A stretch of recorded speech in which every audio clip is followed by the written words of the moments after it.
आप चाहें तो मेरा टेलीग्राम भी ज्वाइन कर सकते हैं। आप देख सकते हैं कि मेरा टेलीग्राम जो चैनल है, यहाँ ऊपर जो है वो लिखा भी हुआ है कि स्टडी मेंटरशिप है। इसी तरह से जो है वो ब्लैक आएगा और अंदर लिखा होगा स्टडी।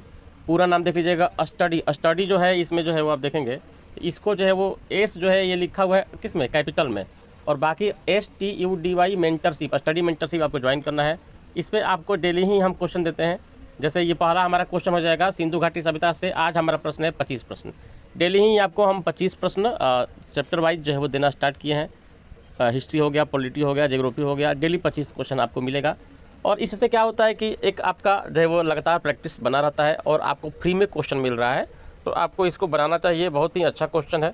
आइए एक एक करके हम लोग जो है वो देखते हैं कि जब एक एक करके बनाते हैं। पहला नंबर प्रश्न में कहा गया है कि विंध्य क्षेत्र के किस शिलाश्रय से सर्वाधिक मानव कंकाल मिले हैं। तो याद रखिएगा किस कहाँ से मिले हैं। ऑप्शन में दिया है लेखैया, घघरिया, कालीबंगा, मोहनजोदड़ो। तो कहाँ से मिला है, तो लेखैया से मिला है। आपको याद रखना है कहाँ से मिला है, लेखैया से मिला है। विंध्य क्षेत्र में किस शिलाश्रय से सर्वाधिक मानव कंकाल मिले हैं, तो लेखैया से मिला है।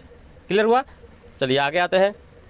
अगला नंबर प्रश्न में कहा गया है कि सिंधु घाटी सभ्यता के किस स्थान से जुते हुए खेत के साक्ष्य प्राप्त हुए हैं। तो कहाँ से प्राप्त हुए हैं, कालीबंगा से प्राप्त हुए हैं। और ये कालीबंगा कहाँ पे है, तो राजस्थान में है। और किस नदी के किनारे है कालीबंगा, तो घग्गर नदी के किनारे है। आपको याद रखना है।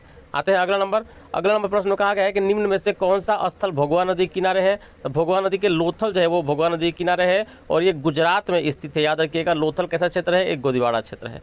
R37 देखिए यहाँ मिस्टेक से जो है वो लिखा गया है। यहाँ पे आप यहाँ पे देख सकते हैं, ये जो है ना यहाँ पे ये R है, A लिखा गया है।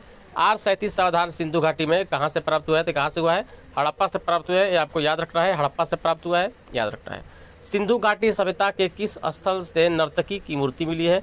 ये मोहनजोदड़ो से मिली है। कहाँ से मिली है, सॉरी हड़प्पा से मिली है। ये हमको गलती हो गया भैया, कहाँ से मिली है याद रखिएगा।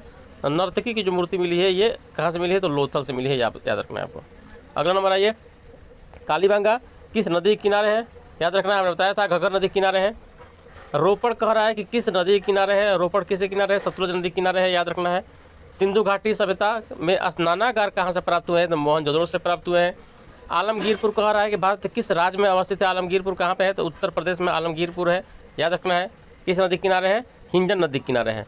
अगला है कि जो सिंधु घाटी सभ्यता में राखी गढ़ी वर्तमान में कहाँ है, तो राखी गढ़ी वर्तमान में कहाँ है, यार हरियाणा में है। आपको ये भी याद रखना है कि राखी गढ़ी कहाँ पे है, हरियाणा में है। सिंधु घाटी सभ्यता के स्थल से रंगपुर वर्तमान में कहाँ अवस्थित है, तो रंगपुर कहाँ है भैया, गुजरात में है। आपको याद रखना है।